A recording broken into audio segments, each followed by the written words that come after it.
Internal investigation records, entry 75.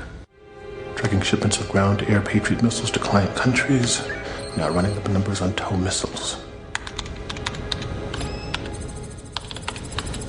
Israel, Kuwait, database confirmation of serial numbers, ordnance shipped and received. I guess the world sleeps safely tonight. But I don't trust numbers. Let's see if the satellite can verify cross-referencing global positioning. No signal, no position given. Jesus, those missiles never arrived.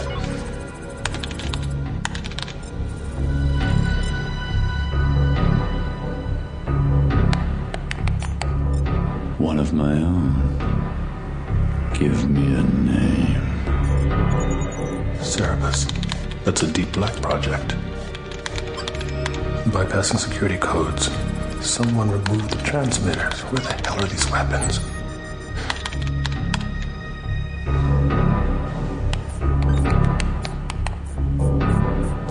Fitzgerald. The following is intended only for mature audiences. Discretion advised.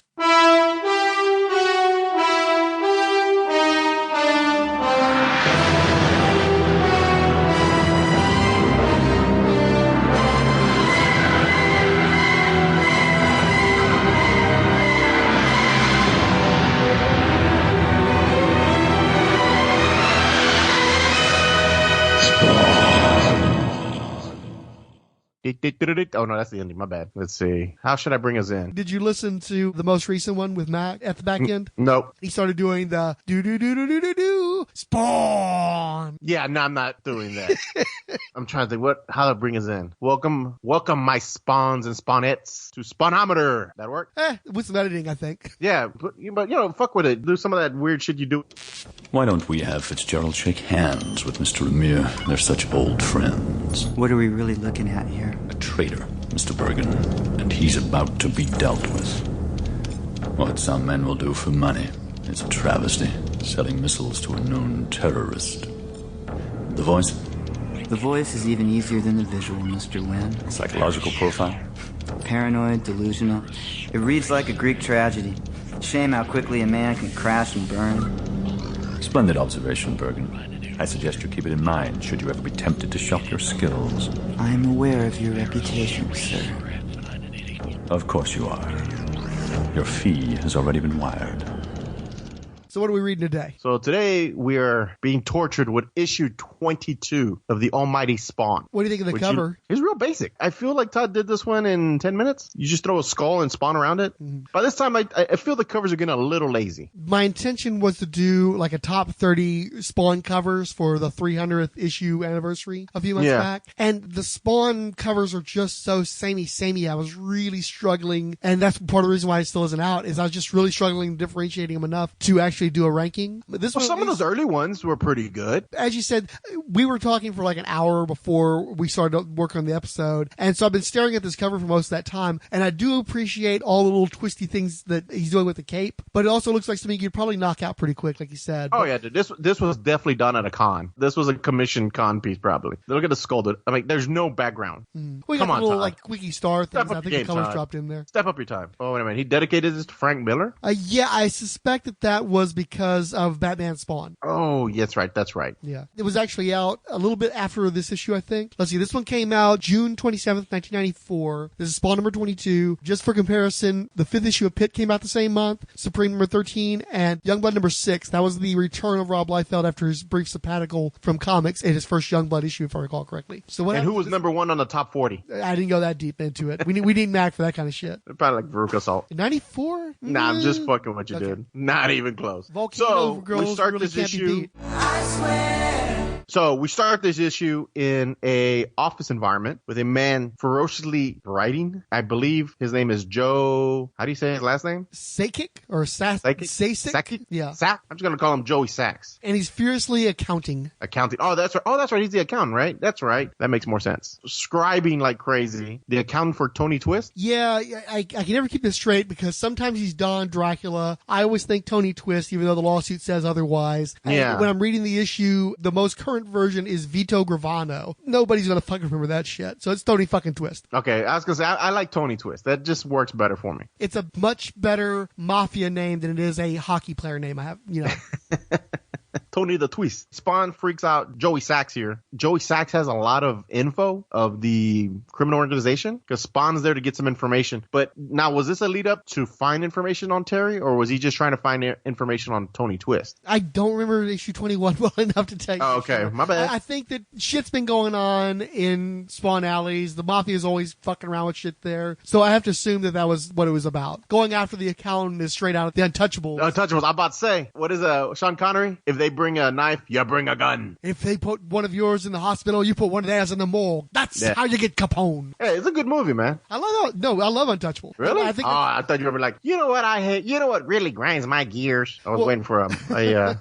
Frank moment like that. I always remember to talk about the Monster Squad being seen on that day when my father was doing the concessions at the movie theaters, and I caught pieces of movies all that day as I rode along with him. And I always forgot the same thing was Untouchables. I saw the vast majority of Untouchables, but after Sean Connery's character dies, spoiler for a 30-year-old movie, it took me like a year or so afterwards, and I finally caught the ending on video, and I was kind of disappointed, not because it was bad, but just because it took me so long to see it that I couldn't get as excited for it. And plus, it's just not as good of a movie once Sean Connery's gone. Then it becomes Kevin Costner's movie, and Kevin Costner ain't no Sean Connery. True. But, see, in our family, since my dad would have to tolerate Pee-wee's Big Adventure, Ernest Goes to Camp, anything along Transformers the movie '86, since my dad had to endure that, we would have to go see one of his films, which was always like Colors, Untouchables. So yeah, I was a young lad sitting in a theater watching mobster movies. That explains a lot, actually. Yeah, my dad, I remember going to see Goodfellas. We were the only kids in the theater. Now that I think of it, I'm like, oh, dude, I bet you there was people like, God damn it, this dude brought his kids. They're not going to shut the fuck up, are they? I'm sure people were feeling that at the time. I guess it wasn't take your kids to the Martin Scorsese day.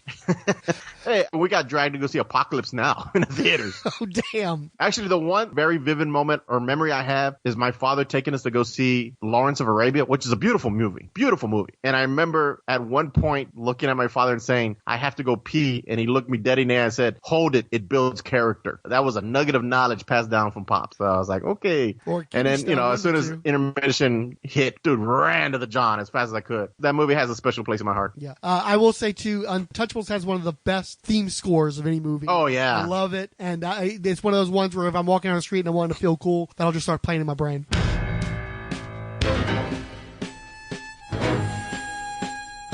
When I hear that theme song, I always imagine the part where Kevin Costner's throwing, what's his name? The monster off the top of the building. Billy Drago. Yeah. When he fucking throws him off and they're like, where's so-and-so? He's in the car. It's like, oh, such a great line. All right. Anyway, so back to the accountant. Spawn is threatening Joey Sacks. This one got a little bloody because Joey Sacks has a couple of gunmen that interrupt the conversation. And Spawn actually, as they fire, he's no longer amazed that his costume is protecting him, that it automatically goes into defense mode and starts ricocheting bullets away from him. It's almost a gimme now. It grabs a table, slams it against their heads, and you have two blood spots against the wall, which was pretty gruesome. Yeah, it's like two red eyes or something. Yeah, I take it this was not a comic book code approved. No, well, I remember it was a big thing that they used to have Spawn at places like Walmart, and I think it was specifically the Grant Morrison, Greg Capullo issues where Spawn shoots the general in the eyeball. They put a halt to that. If it wasn't that one, then it was the one with the cover of Spawn getting lynched. Oh, wow. I just remember the one where Alan Moore, where the woman is, you could almost see her full boob when they're in the different levels of hell. Okay, yeah. I remember that one, people having a lot of issues with my local shop that I would go to. People were like, oh, you can almost see her boobs. I'm like, really? Can I get 2 issues?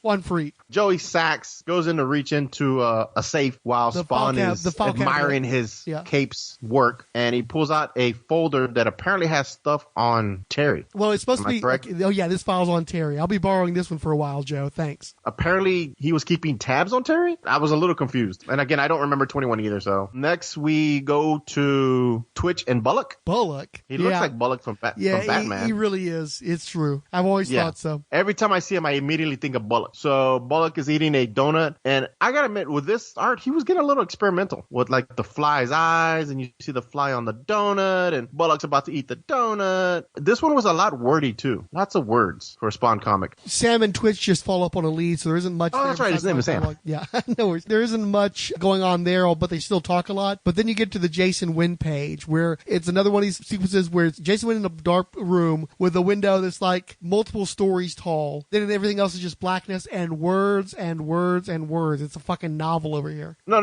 That literally is a Spawn issue worth of dialogue. I told you. That's like the script, for a Spawn issue, just on this one page. And it is extremely descriptive about what is going on in Jason's life at that time. His failures, his loss of power, his investigation of Terry, how, he's too clean. He's concerned with the way he's being seen by other people in power as almost like a weakness, I guess you would say. Am I correct? Well, yeah, I mean, after his disappearance and all the scrutiny that's come with that when he became the anti-Spawn, his position of authority is in question. He'd already launched the investigation into Terry Fitzgerald in relation to the weapons that went missing. And even though his information is coming back that the guy's clean, he's decided, well, it doesn't matter, right? This guy's still going to take the fall for me, if for no other reason than because he can't be seen as weak or having errors in judgment. Yeah. At that point, we see Terry, who's on his computer at work, and receives a special gift of a rat with a knife through it. I guess they're saying he's a rat? Yeah. People in his departments have been told that he's corrupt. There's a gossip campaign that's been initiated by Wynn, and it's just kind of closing in on him. And if I remember correctly, this was pretty influential for the Spawn TV show, too, right? The cartoon? Yes. The better part of a season was the same scenario of Terry getting framed and having all these walls closing in on him and everything. I'd have to rewatch the series, but I feel like that was definitely a story arc in the show. Because I always think of Wynn being a bigger presence in Spawn's life in the comics, but really it was the TV show where he was such a defining character. Now, I gotta admit, this next panel was one of my favorites, where Spawn is sitting on his throne of trash, and they had that really great line. They state that the people of the alley need him to play the part, to be their savior, their newfound god. Found that quite interesting. It is another instance, too, where most of the page is black, and there's all this white text. Was Todd getting experimental here? I think that this is Todd on the last story arc that he was going to draw, pulling out stops, yeah. Now, I do think that he's using these minimal pages to make up for how much visual information he's packing into scenes like Sam and Twitch when Sam's eating the donut. The donut, and, yeah. There's a lot of detailing going on there, so I do think that he's putting the effort on those pages, and he's pulling back some of his time with some of these less involved pages. So would you say that's a lot of exposition? It's purple prose. I think it's giving flavor to the story. Okay. So I'm willing to forgive it. Like you say, it gives you a sense of who Spawn is to the people he's around, what his role is, and how he's perceived and everything else. It's a sort of a novelistic approach, so I'll forgive him for... I guess you're saying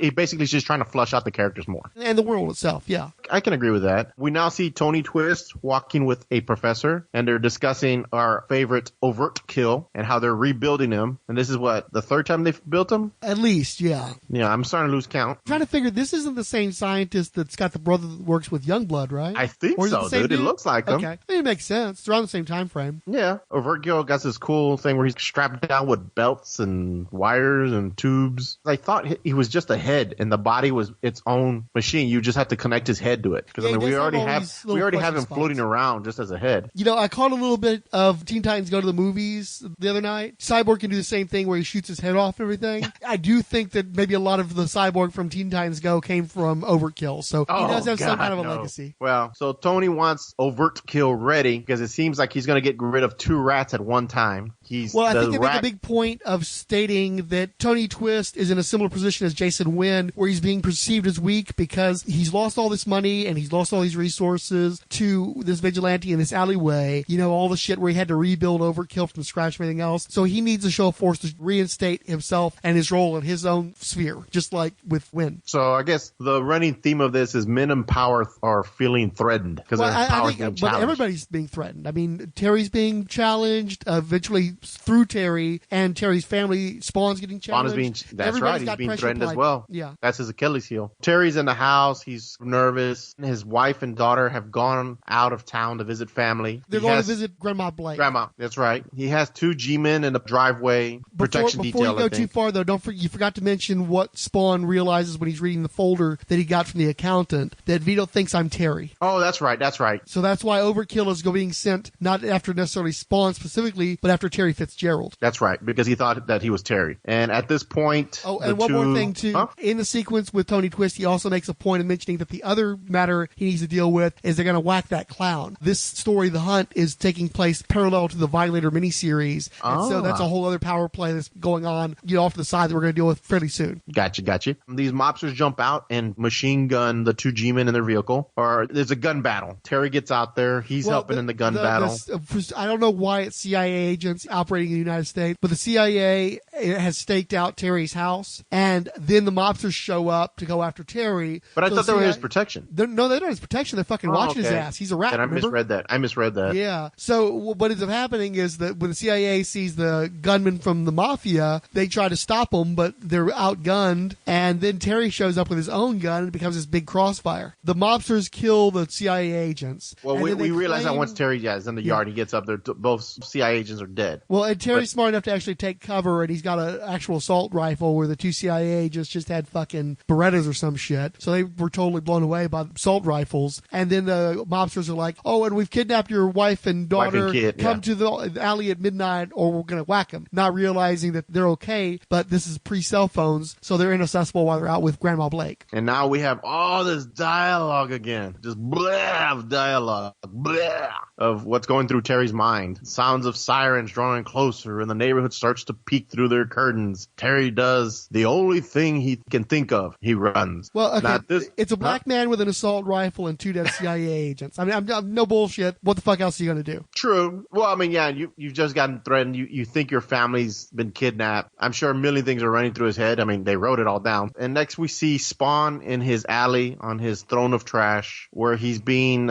spoken to by one of the homeless men that live there. They're letting him know that he's coming, just like you said, over on 6th. And Spawn has just finished reading the file on Terry. He knows that Tony Twist is mentioned about sending Overkill to kill him, telling him he better hurry up. He thinks it's Terry that's over there, but it turns out, no, it's that robot as big as a bus. We don't stand a chance. So Spawn decides he's going to go take care of it. Thanks him for the warning. We get there, and there's Overkill, and Terry's hiding behind a dumpster. I think Terry thought he was just going to be dealing with some mobsters, so when this gigantic cyborg killing machine comes for him, he's just like, Wanda, Cyan, I love you. But doesn't it feel like I felt like there was a panel missing. We immediately just get there, and there's Overkill, and Terry's hiding behind a dumpster. Well, I mean, I think that's the thing, is that the homeless community was watching out for Terry and for Overkill, and the two of them were meeting, and dude's like, hey, Al, you gotta go deal with this now. Yeah, it's true. This guy he told us to look out for. And Al goes looking for his cache of weapons that he stole that started this whole thing, and they're gone. They're missing. He doesn't know where they're at. Can't find, where'd I put them? And that's when Twitch puts his, 357? It's a Magnum, I'm thinking, Magnum revolver. Puts it right to Al's head, because they've also been staking out the alley. And at this point, Spawn's at 7.8.6.4. Yes, the return of the Spawnometer, finally. Yep. I think it was the last shit. When was that, man? It's been a while. We didn't have it in the Writers series, and I think we might have gotten 1 or 2 in the meantime. Nothing through the Grant Morrison stuff, nothing through the fill-in issues, and finally, second chapter of The Hunt in the 20s, we've got the Spawnometer back. So I was going to make sure to bring that up once I saw it. I'm like, it's back! The whole point of our damn show is back. Our namesake is returned. I feel complete now. So, speaking of feeling complete, how do you feel about the issue? It was pretty good. It's a lot of wordsy, and they're giving us an idea where we're going with it. I mean, you said this was the end of Todd's run, right? As an artist. As an artist? Okay. Yeah. I mean, generally speaking, he didn't draw anything for a while after this, at least not doing the pencils. We're going to see where it's going to go. Not sure yet. I was complaining a lot about the glacial pacing on the first part of The Hunt. I was just tired of them constantly reiterating shit. And there's a bit of that in this issue too, but I do think it's more about setting the mood and getting pieces in place. And we are starting to see some things kind of come together. Things start to come to a head. My hope and expectation is there'll be some sort of resolution to the Wynn situation by the end of the story arc, that the whole story arc of Terry being framed and having to deal with problems with his own agency, I think that's coming to a head. I just feel like the hunt's going to go somewhere, and I'll be really fucking pissed off if I'm wrong, but I did actually enjoy this issue, and I definitely see more effort on Todd's part, both in trying to write more material and try to be more writerly in his approach, but also more of a cinematic quality to how he's staging the action and the panel progressions and everything else. I can see the effort that Todd's putting into it, and I do appreciate it because I am getting more enjoyment out of the story with this chapter versus the first one. I think it's okay. Apparently you really took onto that more dialogue. So yeah, I thought it was okay. We'll see where it's going. It's part one of the hunt. So I also didn't have to read the full issue in a few minutes time before we started recording. Yeah, true. I'd actually regret it before we started the Skype call. Well, I'll try to read the material ahead of time from now on. That'd be so tardy in my work. Who the fuck are you? Get your hands off me. Selling arms to a terrorist. That was an improper thing to do, Mr. Fitzgerald. This is bullshit. Of course it is. Anything more to say?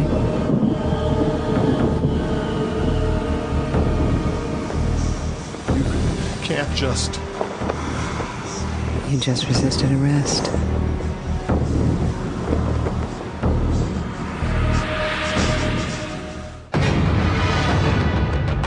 Wizard Holofoil Series, number 5. Rob Liefeld Supreme. Real name unknown. Age unknown. Height 6'6". Weight 1,800 pounds. First appearance, Youngblood number 3, October 1992, created by Rob Liefeld. During the early 1900s, Supreme was one of only a handful of super beings on the planet, and easily the most powerful. Though revered as a god, he grew weary of life on Earth and set off to find new worlds to call his home. Dissatisfied with what he found, he returned to Earth in 1993. Since his departure almost a century earlier, the world had changed. With such super beings as Youngblood, Spawn, and Brigade in existence, Supreme was no longer number 1. Now one of the most powerful beings in existence must deal with something even his awesome might may not be able to handle, a bruised ego. Kibosha-meter, 9.5 out of 10. Hey, what's up? This is Derek WC of Fanholes Podcast and History of Comics on Film. So tell me your Image Comics journey. Did you read the books when they were first coming out? Yes. I was all in the middle of the shiznit. I was all rolled up in the hype. I think I followed a lot of the Image creators when they were on Marvel titles. So I read things like The Amazing Spider-Man, The Adjectiveless Spider-Man for Larson and McFarlane. I read The New Mutants that turned into X-Force, on and off. Just because you had to, because you weren't cool unless you were reading X-Men, so often I bummed copies of X-Men off other kids or whatever. I was more of a X-Factor kid myself, but you weren't cool unless you were reading the X-Men. Not only was I familiar with Silvestri and Jim Lee, but I also ended up reading a lot of those books when they were coming out. Will Spartaccio doing the Bishop Uncanny X-Men stuff. All that stuff I followed. And then, of course, Guardians of the Galaxy. I'm one of the, 5 people that knew what that was before it was a movie. Followed the Jim Valentino 90s book, and I really liked that. When Image was announced, the short version of it is I followed almost all the Image titles right before Gen 13 came out, and like a moron, I didn't buy any copies of Gen 13, and of course that was the one book that was hot as fuck and had these $20, $30 price tags or whatever, and it made me mad because I think I went back and bought a trade of those first issues so I could read the story, but it was one of those things where I went out and bought all the stupid Kenner Batman Returns figures and then got burnt out, just like I got burnt out on Image. And then the minute I got burnt out on those figures, then Batman the Animated Series came out and all those animated figures came out, and I was like, I'm not buying this. And of course those were all the figures that were worth mad cash on the aftermarket afterwards. So I'm like, damn you, Burnout. I pretty much read Youngblood, Spawn, Brigade, Supreme, Prophet, Cyberforce, Wildcats, all that kind of stuff when it was pretty much brand new. I think I got burnt out on some titles sooner than others, and I think also with the big comic boom, there was that portion of my reading history where I followed books faithfully off the stands to a point, and then when I got burnt out or gave up on those books, I think later I filled in the blanks with a lot of things, because once the speculator bubble crashed, I think there were all these stores in my local area that were going out of business, and then that gave me an opportunity to go back and get books for like 25 cents or something. And I think I didn't feel as guilty. I didn't mind paying 25 cents for a $2.50, $3 book or whatever whatever it was that they were doing for Image. And that's actually how I started reading Supreme, was that the comic shop I was running had plenty of Image comics in the quarter bins. Of course, we were trying to blow them out too. And I came into comics retailing during the bust. I've never was there for the good times. I was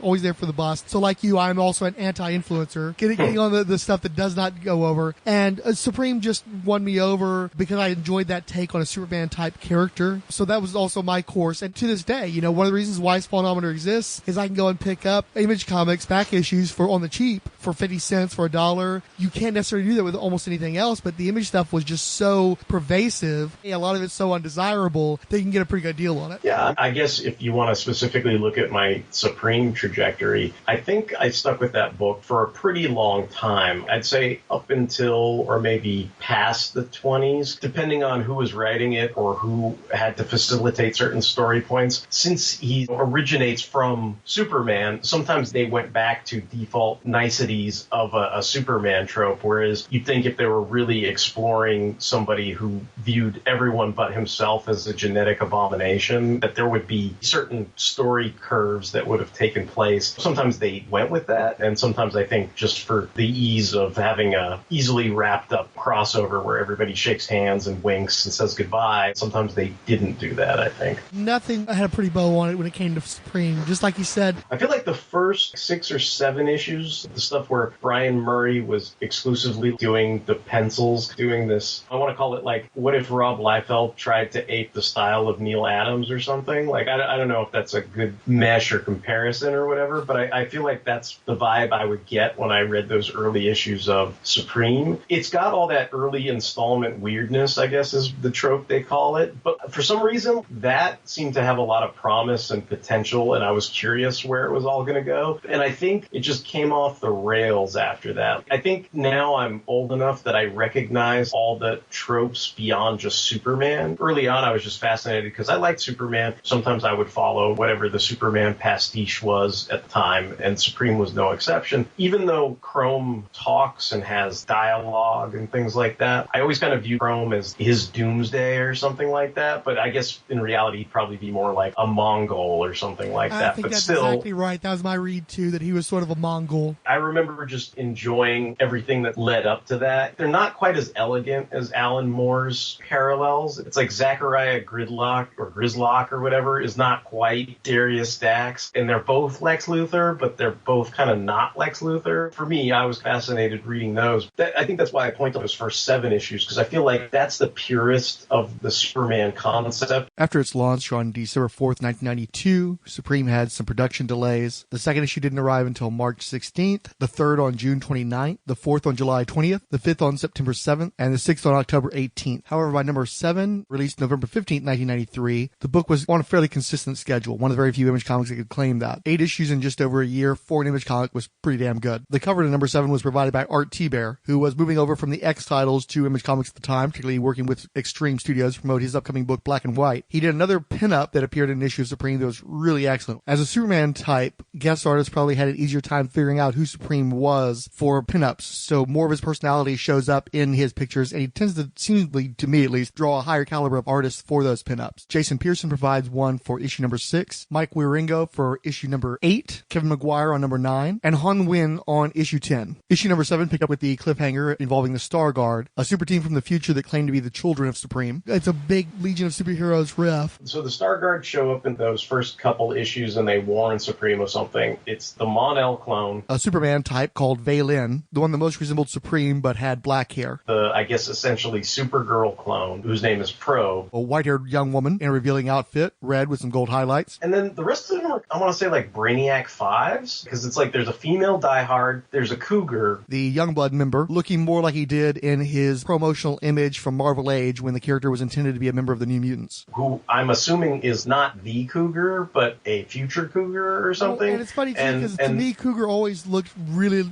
similar to Timberwolf from the Legion, so it's almost like a nod to that. Yeah. I guess you could definitely make that analogy, the Timberwolf analogy. There's the Speedster character, whose name is Godspeed. A mysterious African-American New God-looking character. They have all those characters. They warn Supreme of some impending doom, and then they show up to warn him a few more times or something, like before Thor or something like that. But you're like, whatever happens to them? The Rumblings of Thunder featured a story by Ripley and Eric Stephenson, pencils and inks by Shawn McManus, script, lettering, and editing by Kurt Hathaway, and colors continued to be by Brian Murray. After his brief encounter with the Star Guard, Supreme is ambushed by reporter Maxine Winslow. Alexander Graves of Youngblood orders Heavy Metal to be disbanded, and after this story arc, Jason Temple never appears again. Part of Graves' rationale is how badly Gate has been handling issues of late, including references to the Infinity Story, the debut of Prophet, and the Blood Brothers arc in Bloodstrike and Brigade. If you read the Supreme Letters column, you'll note that the Heavy Metal team were not particularly popular. A lot of people stating that with characters as powerful as Supreme, you don't need a bunch of other guys with him. He doesn't really make sense in a team book, and disparaging the individual members of the team.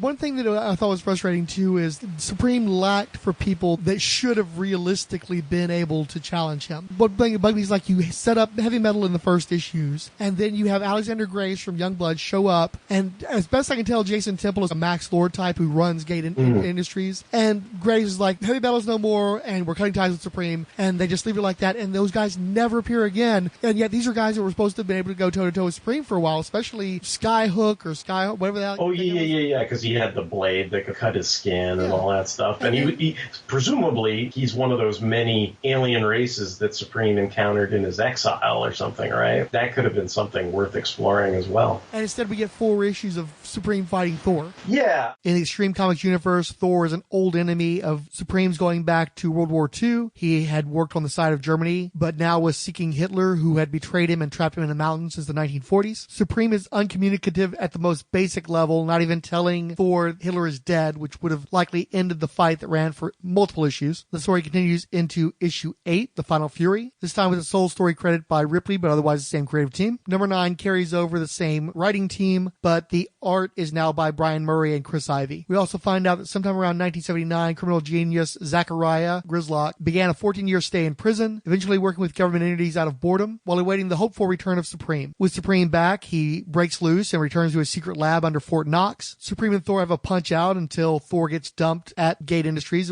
The late, not Lois Lane, Louise Masters, has her grave visited. Supreme then visits the middle-aged former Kid Supreme named Charles. And finally, envious of Youngblood's fame and acceptance, Supreme agrees to a live Maxine Winslow TV interview. Supreme number 10, The Interview, features a story by Rob Liefeld, script lettering, editing by Kurt Hathaway, the final issue with pencils and colors by Brian Murray, plus inks by Joe Rubinstein. It's weird because I know you wanted to talk about the origin issue too, because in that initial Image run of Supreme, I would say it somehow amalgamates Our Man and Captain America's origin, and then it turns him into Superman. I don't know if it's uncomfortable, but there's that element of, I just kept taking pills and taking drugs, or maybe you could even attribute it to something like Tetsuo and Akira, shoving fistfuls of pills down his mouth to keep the pain down. I think the insinuation, at least in that comic, is that after a series of unknown combinations of bombardments of radioactive whatevers and a bunch of random pills, he became Supreme. Oh, well, great. He's not from another planet, but somehow they just bombarded him with enough rays of whatever and gave him enough pills of whatever so that now he's essentially Superman. It's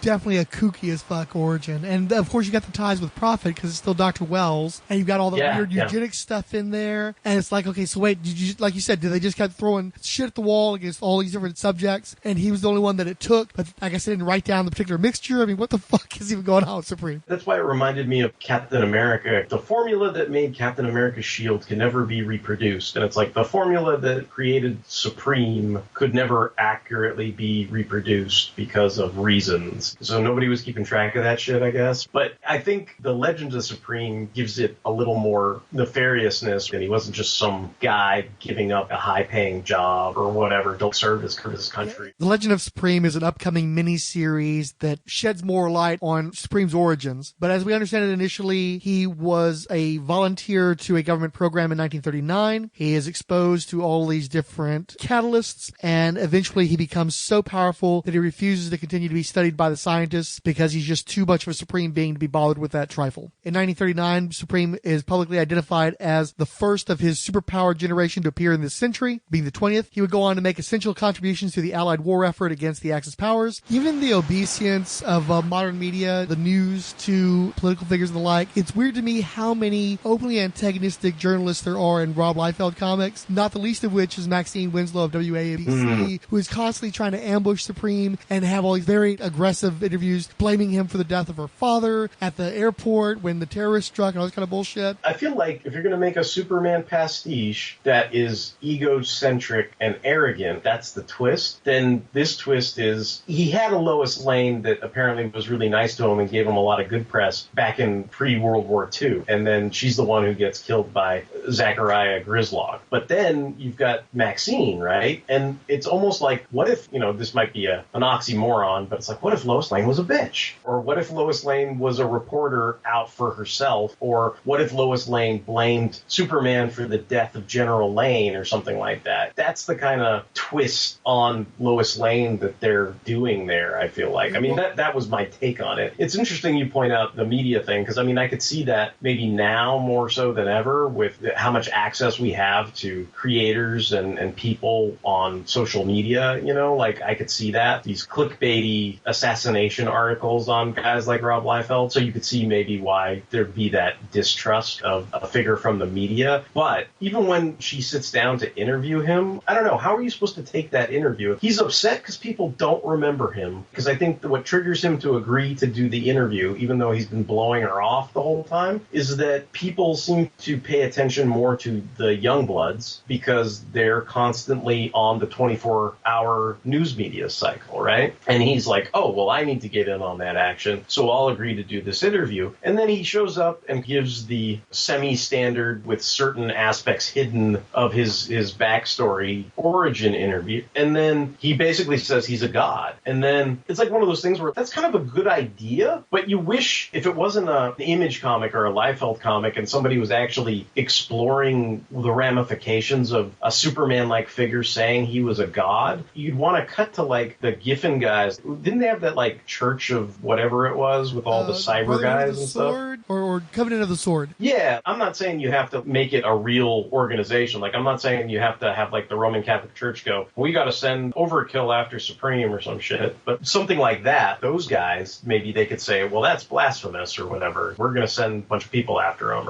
or some such, or whatever. It almost seems like people automatically laughed that off or didn't take it seriously and just wrote him off as being arrogant. I would have liked to see the people that in that 24-hour news cycle took that at its word and then also actively made lengths to try to end him either with some kind of physical attack or maybe just trying to turn public opinion against Supreme because of something like that. Some little kid that might have been like, yay, Supreme, you're my hero. But then it's like, if they're devoutly religious, then going, hey, look at what Supreme said. Isn't that kind of strange? It's like, sorry, Supreme, I can't play with your toy anymore because Pastor so-and-so said that there's only one true God and you're not the God. But they never had an issue like that. And I thought that might have been interesting. Well, look at how it blew up for John Lennon. And he wasn't even saying that he was a God. He was bemoaning that people were having the sort of fervor for the Beatles that they should have had for a religion or would have normally had for religion. Right. So when you've got this guy who actually is like, no, I'm basically God, you would expect a stronger reaction, some pushback. It's weird because it seemed like in later issues they toned it down too, because I think in that he basically was like, I'm God. But then I think later when he's talking to Thor and fighting with Thor and he's amongst other gods, he'd be like, well, basically I'm unto a god. Smarmy reporter Jack Leeds, who we know has an axe to grind with Team Youngblood, breaks in with a WABC News report on the release of a powerful superhuman named Quantum, who was in battle with unidentified Youngbloods in Arizona. Afterwards, Supreme ditches the interview midway through. The official tie-in to Extreme Prejudice, number 11, features art by Pedi. But I think once they started doing Supreme Madness, and then every other issue, Supreme got rolled into Extreme Destroyer, Extreme Sacrifice. I'm trying to think, like Supreme Apocalypse. There were all these crossovers. There were all these things he had to endure. So it's like you'll be reading a narrative with Supreme, and then all of a sudden it'll get literally interrupted. Because that first crossover, was it Extreme Destroyer or Extreme Sacrifice? I don't know. Anyway, it was the one with Quantum, the Magneto knockoff guy, I think right? Extreme Prejudice. Extreme Prejudice. See, I can't remember any of this stuff. But anyway, they're all extreme something or other. It's easy for them all to run together. Yeah, basically Magneto kicks the crap out of Superman and gives him like this, green fart that takes away his powers. And then after that, it's like they treat him just like a Superman pastiche, but he's got Thor's hammer Thor's hammer is supposed to somehow make up the difference? Because it gets confusing, because you think, aren't you normal now? Don't you not have powers? But yet he would run around and do this whole world tour where he got into fights with the strongest guys in the Image universe, and he was essentially powerless. But he wasn't powerless because he had the hammer, and they just treated him like he had his powers almost.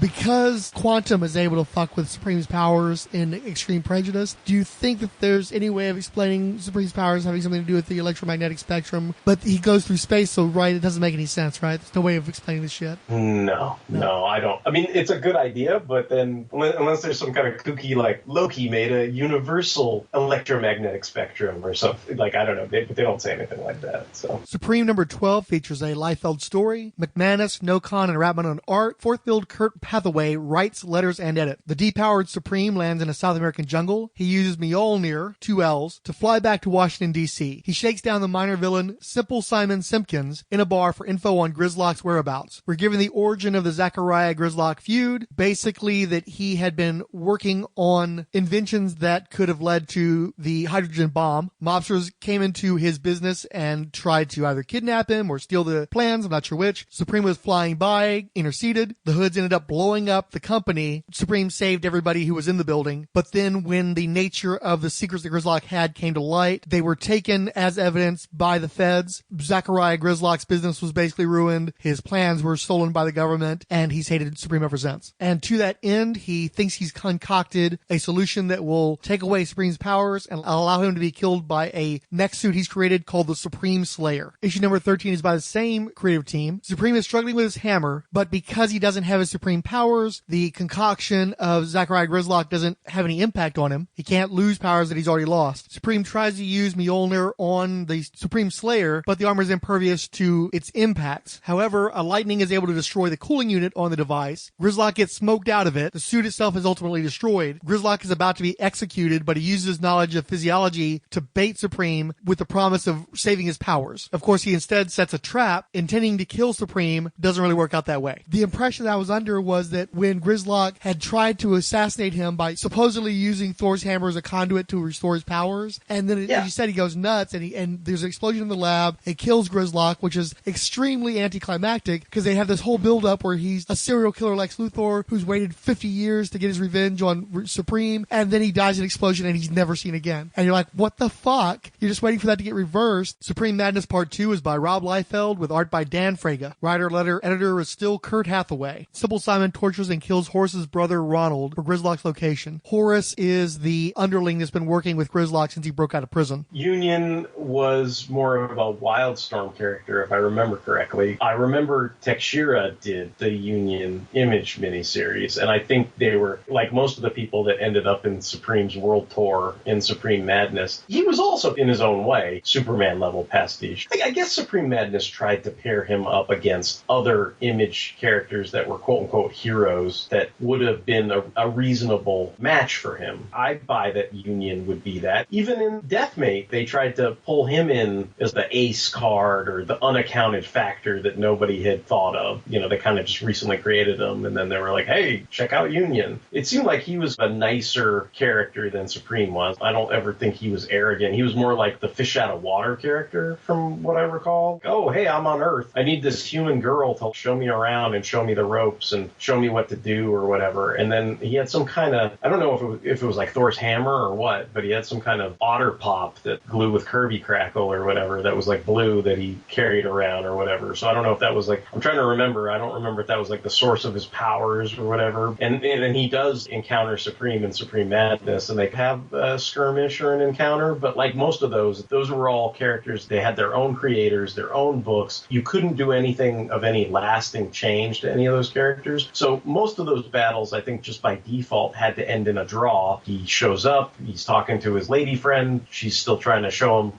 how to eat. Smithsonian in D.C. And then they get into a fight. Union plays possum and figures the easiest thing to do is just stop fighting. Right. It's like I'll pretend Supreme kicked my ass, and Supreme's like, I kicked your ass, haha, and flies off. And if you need a stark contrast between those two characters, that's it right there. Because obviously Supreme would never fucking do that shit. Yeah. Supreme number 15 has Pedi on art. Al Simmons got nauseous from the rot gut hooch his homeless friend swill. While he's away, Supreme takes over Spawn Alley. Al used to read about Supreme when he was a kid. kid. It was his boyhood hero. That's the thing I wanted to ask you about was, since it's Spawnometer, did you ever want to talk about specifically Supreme and Spawn meeting for the first time, like in that kooky crossover or whatever? Unlike with the other characters, we never actually get to see them go toe-to-toe. And of course, Spawn is theoretically one of the most powerful characters in the Image universe, but that's not where they went with the story. And I actually think that it was one of the highlights of Supreme Madness was just them having an angst off who can pity themselves harder. And it was almost like a subtextual kind of thing. It's like they're almost like fucking with the readers by going that route with that story. Yeah, it was funny because they shared each other's backstories with each other. I thought that was kind of funny. In the end, Spawn notes, the adulation of the crowds, oh brother. He's always been a suspicious character right from the get-go. Supreme left in a huff, arguing jealousy and threatening to show what real power is on their next meeting. So weird that they threw that line in there too. That throws a little bit of successful before this. That was an odd little thing for him to throw in there, but I think they're trying to show how deluded Supreme actually is. Yeah. I guess if you look at it from that point, that could have been him again, his ego lying to himself as it tends to do, I guess. Well, and that was one of the things that was important about the crossover with Spawn 2, or not crossover, but the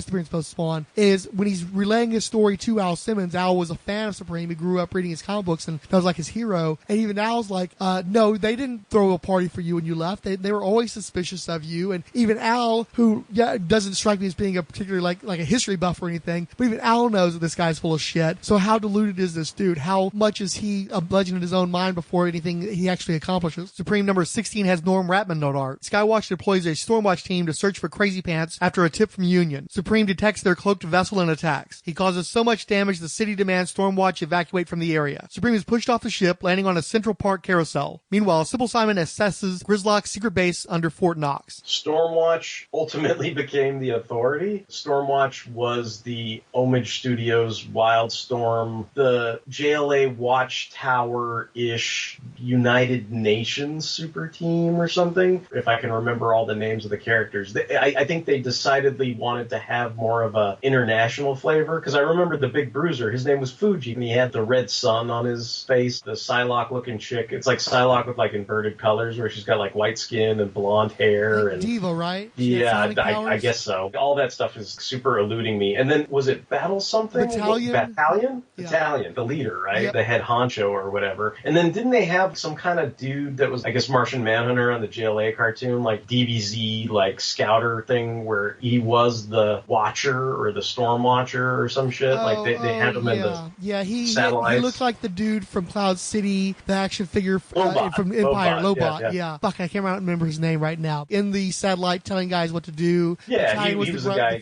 pointing out all the storms, basically, right? Like, Skywatch was the name of the satellite, if I recall correctly. Yeah, I read some of that. I read enough of it to remember to tell people that issue 25 actually lined up with all the other issues. Like, I specifically remember that. I think I have stronger memories of Wizard hyped the shit out of the Authority, and then I went back and read that Aliens thing where, like, the aliens killed the shit out of all the members of Stormwatch, I think. That was cool. And then, because of that, I guess the fallout of that was, like, Apollo and Midnighter were, like, some of the only guys left, and then it rolled into the whole Jenny Sparks Authority stuff. That's essentially what I remember from Stormwatch. Supreme number 17 has Rob Liefeld on layouts, with art by Cedric Nocon and Norm Rapmund. Pitt is in Central Park, and jumped to the conclusion that Supreme had been sent by Zoivod to attack him. Pitt was a Dale Keown created character. Took forever to get issues.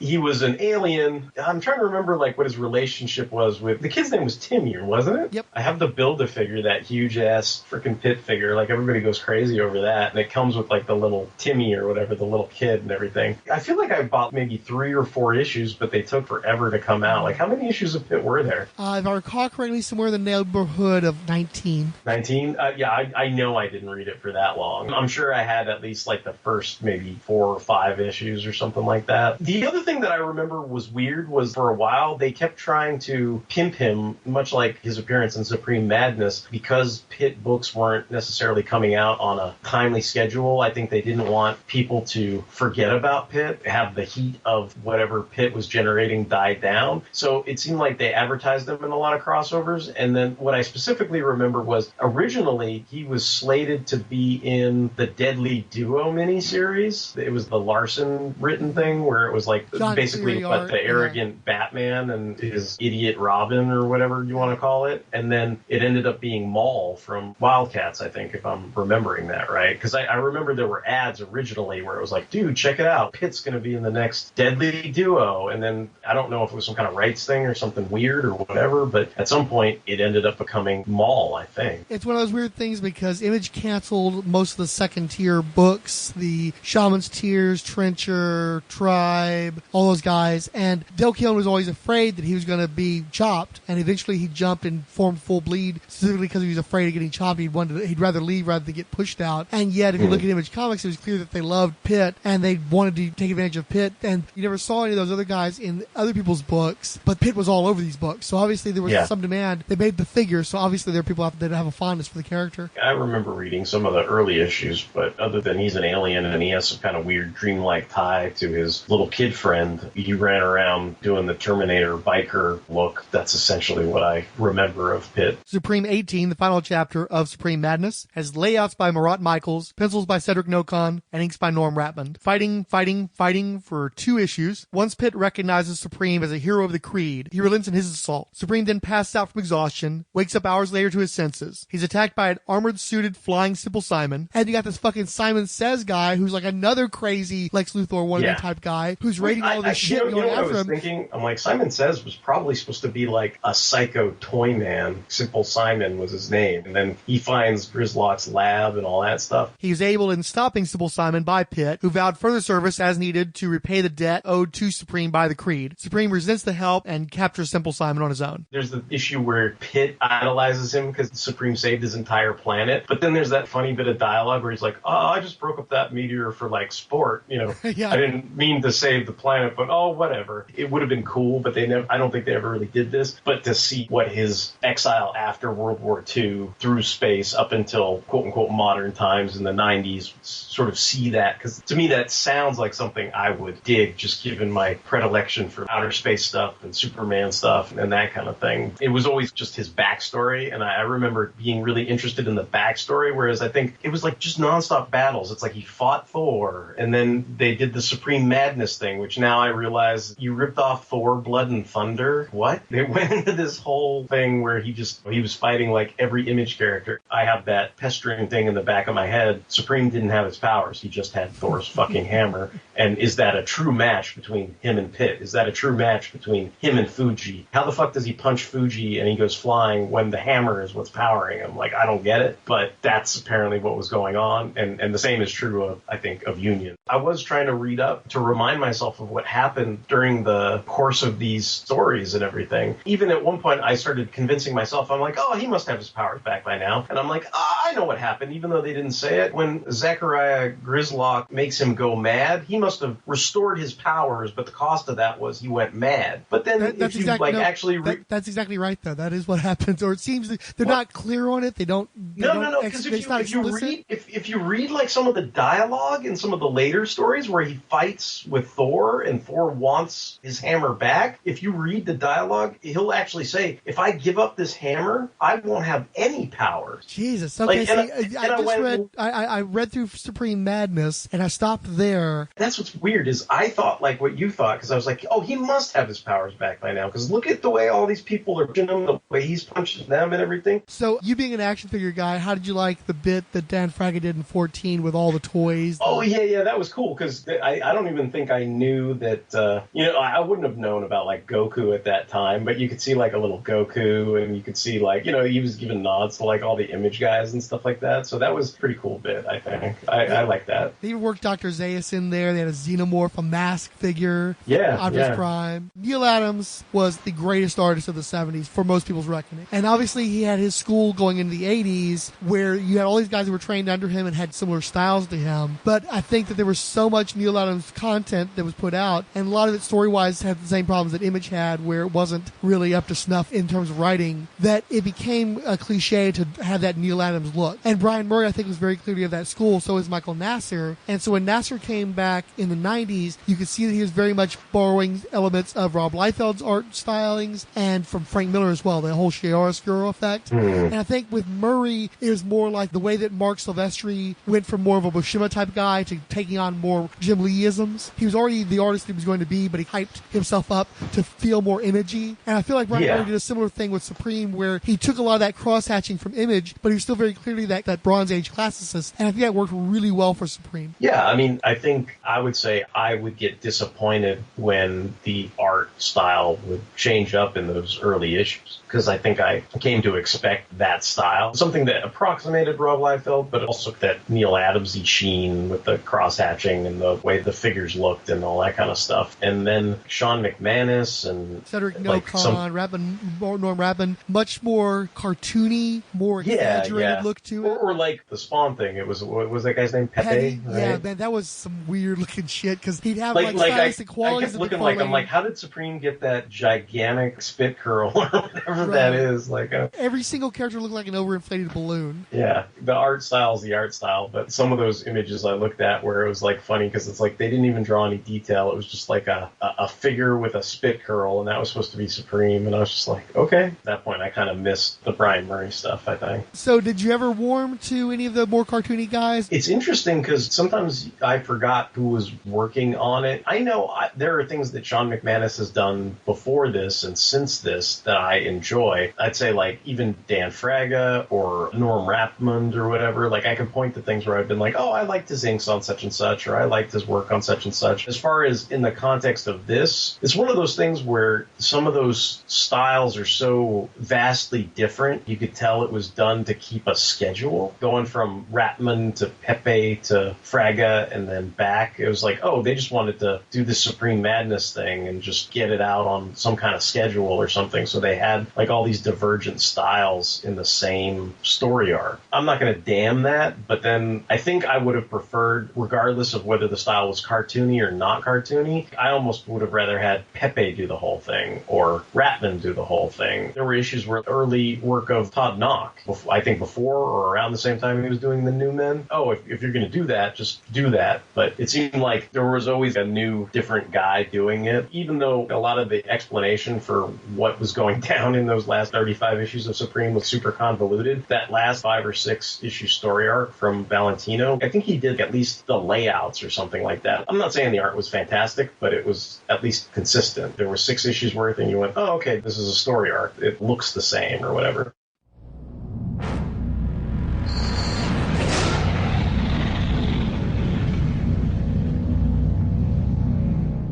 I decided I did not give enough a shit about Extreme Prejudice to read it as a story arc. But what I have been doing is I'm working on Bloodstrike, and I'm working on Supreme, and I'm working on Youngblood, and so they're constantly tying into that event. Have you read Michel Fife's Bloodstrike yet? I read 2 of the 3 issues because he actually gave me advanced previews because he was soliciting letters for the letters column. I've been meaning to do that, and I just haven't. And I feel like I saw him do like a recreation of that. You know that issue of Bloodstrike where he comes in and he just like guts like the entire team or whatever. Yeah, well, basically what it is, as you're talking about, they had all the images of tomorrow, and several of them were never completed. Brigade's a good example of that, where they never actually made it to 25. Same goes for Bloodstrike.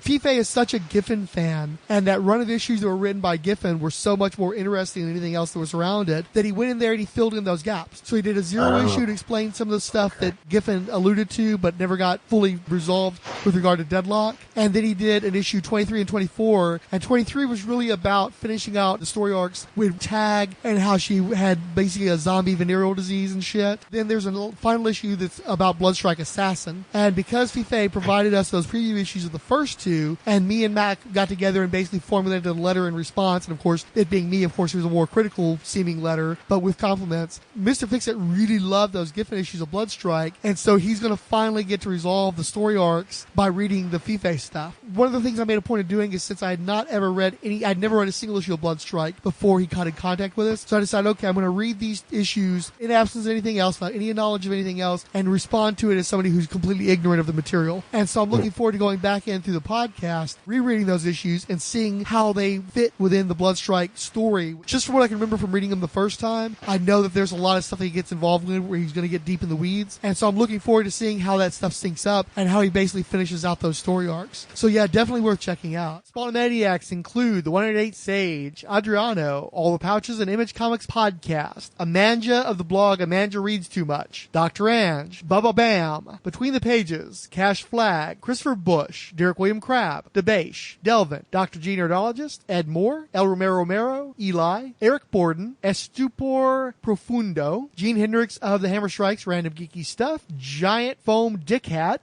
Guts Last, I know, right? That's a good one. Yeah. Guts Last Sword, Harmless Entertainment, History of Comics on Film, Illegal Machine, Into the Weird, I Was Joe Crawford, Jason Snicked Venable, Jeffrey Brown, Keith G. Baker, King Dinosaur, Night of the Living Podcast, King Size Comics Giant Size Fun Podcast, who included a Spawn animated GIF, Michel Fife himself, Michael Wagner, Mike at Send Aliens to Me, Mike Peacock, Monkey76, who liked the episode 11 Supreme, which is great because we're acknowledging him in the next Supreme episode. My Kitty Blogs like the Pit 3 in the Blood episode on our WordPress page. Odell Abner Dracula, Professor Frenzy, Rad Adventures Podcasting Network, Randy Caldwell, Relatively Geeky, Richard G, Ryan Daly Wants to Touch His Face, Schloctopus Inc. I know, another good one. Secret Sheaf, Secret Wars and Beyond Podcast, Siskoid, Tim Price Podcrasher, and Vera Quang. All the Pouches wrote, I'm almost to Spawn issue number 18 and then the gap before infamously late 19 and 20. Do you know any details behind why those were so late? I haven't listened to your eps on them yet because I wait until after recording my own thoughts. And I believe that at this point he has covered some of those Spawn issues, but unfortunately All the Pouches has recently had some production delays. It's great that they were covering the Image beat while we were on our extended hiatus, so maybe we can do them a solid by covering Image in their hiatus. Cal Benning wrote, thanks for the background info behind the delay. It happens. This is the delay in our show, not in Spawn or All the Pouches. I kind of just assumed that Frank was strapped to a chair watching Dim Debate clips over and over again a la Robot Chicken, only getting a brief reprieve long enough to fire off angry tweets about his watching. And I pointed out that watching the Democratic primary debates finally gave me an understanding of how sports work and how you had to watch them live while they happened, and you wanted to watch, you know, who was winning and who was losing and all this shit. And of course, at the end of it, my team totally fucking lost, and I'm super pissed off about it. I now hate all the other teams, and I'm just so fucking angry that my team didn't win. Okay. Yeah. That's unsettling, but okay. Mike Peacock wrote that Youngblood yearbook, aka we're totally not ripping off the Savage Land for the story at all. Illegal Machine wrote, hey, it's a Savage Land, not the Savage Land. Odell Abner Dracula wrote, I believe the Youngblood character that ended up sold to Marvel as an MLF member is Tempo. And then finally, Randy Caldwell wrote, I think Image connects to DC through the bleed, and I guess with Marvel's sloppy time travel methods through the quantum verse. Oh, that wasn't that bad. You didn't need me for that. Sometimes you have more that you want to contribute, but even just being here, I'm talking to you rather than talking at a microphone. Okay. So you just need me for moral support. Essentially, yeah. I mean, we've done a better part of episodes on tangents related to comments that people have left, but this time it just wasn't as fruitful. No. Good afternoon, Mr. President. Sorry I've been away so long. I won't let you down again. It's finally here, coming to the Fire and Water Podcast Network.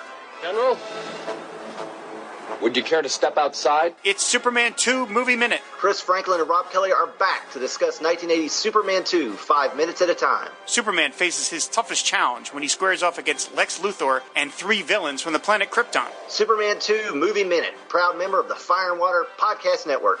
Man, this is going to be good.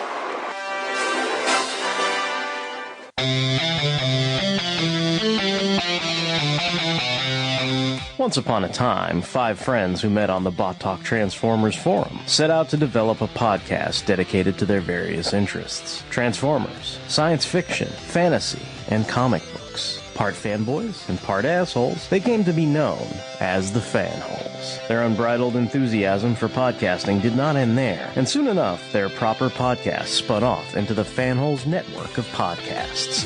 Besides our podcast proper, the Fanholes soon had a continuum of genre-specific, focused shows such as Mobile Suit Mondays, Transformers Tuesdays, Toku Thursdays, and Sentai Saturdays. New weekly content can be found on Podbean, iTunes, Stitcher Radio, and fanholespodcast.blogspot.com. Fanholes Podcast, the pop culture podcast, made for the fans, by the fans.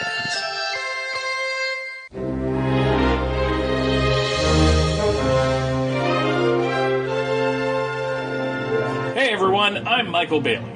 And I'm Jeffrey Taylor. You might remember us from such show as From Crisis to Crisis, a Superman podcast. Whatever happened to that show? Well, it went away, and now it's back. We're back? That's right. After taking a year off and having a preview episode on April 1st, all new episodes of From Crisis to Crisis, a Superman podcast will be available for download or subscription on your favorite podcatcher starting on May 30th, 2018. We have a lot to talk about right away, like the aftermath of the death of Clark Kent, the end of Season 2 of Lois and Clark, The New Adventures of Superman, all of the Superman-related annuals under the Year 1 banner, Superman v. Aliens, Dawn of a Really Good Crossover, and so much more as we continue through the triangle-numbered books and the related books for the second half of 1995 as we gear up for that line-wide crossover, Underworld Unleashed, starring the newly revived Lex Luthor, and the Superman crossover, The Trial of Superman.